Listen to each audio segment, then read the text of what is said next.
अपनाया कि नहीं अपनाया, इसकी भी परीक्षा नहीं करनी। भगवान ने अपनाया कि नहीं अपनाया, इसके लिए हमें ढूंढने की जरूरत नहीं। भगवान से भी बलवान भगवान का नाम है, उसको हम पकड़े हैं। बात समझना।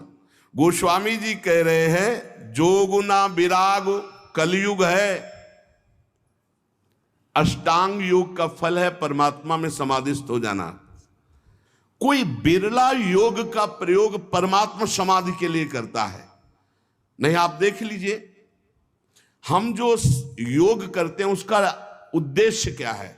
अनुलोम विलोम कपालभाति जो भी करते हैं उसका उद्देश्य क्या है?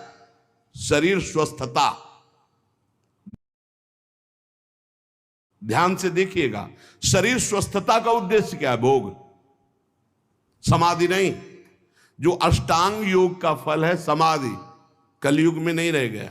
कोई बिरला होगा, हम ये नहीं कहते भगवान की सृष्टि में ऐसा नहीं हो सकता, होंगे, कोई बिरले होंगे, लेकिन प्रगट में देखने में जो आता है वो योग का प्रयोग शरीर स्वस्थता और शरीर स्वस्थता का प्रयोग भोग।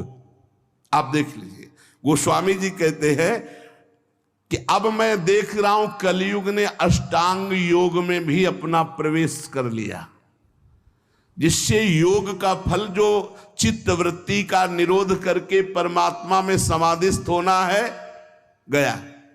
कोई बिरला होगा। भी कह रहे हैं न विरागु,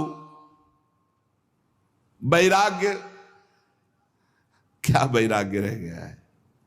जो वैरागी महापुरुष पीछे हुए हैं, अब वैराग्य क्या रह गया? क्या वैराग्य रह गया है? केवल नाम मात्र का वैराग्य रह गया। वैराग्य किस बात का है?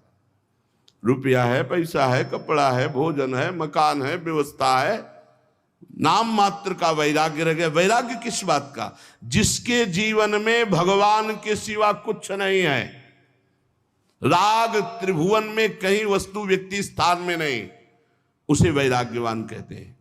जो लोक परलोक के समस्त भोगों के सानिध्य में भी भोगने की इच्छा नहीं, उसे वैरागी कहते हैं।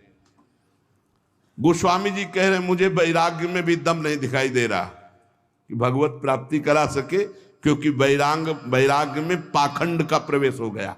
कलयुग ने पाखंड का प्रवेश करवा दिया।